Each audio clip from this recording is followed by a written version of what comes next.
Grabe kang bata ka. Grabe. Mas grabe po kayo, syempre. Sa royalty coach ko yan. Sarah Heronimo.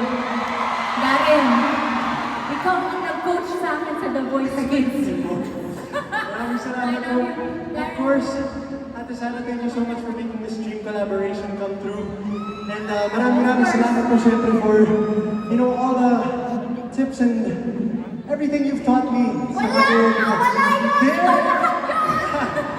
Opo, share ko lang po, of course, when I invited Coach Sarah to be part of my 10th anniversary, talagang nag-guess po talaga siya agad. And it means so much to me.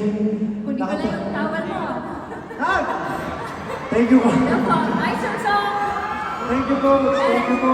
I just wanna say, Darren, naiiyaman ako magsalita.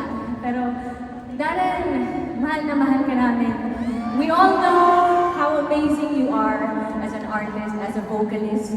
You are amazing. Pero, what made me love you so much more is your heart.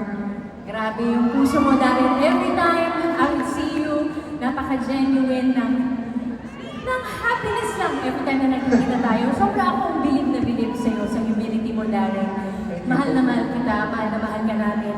At alam kong maraming dekada pa ang tatagal mo dito sa industriya. If you remain humble, despite your greatness. Thank you po. Love you! I love you too. Maraming 10 salamat. years! 10 years na pala yun! Tagtag mo! I love you so much po. Thank you po. Grabe. Thank you. Give it up once again for Sarah Heronimo.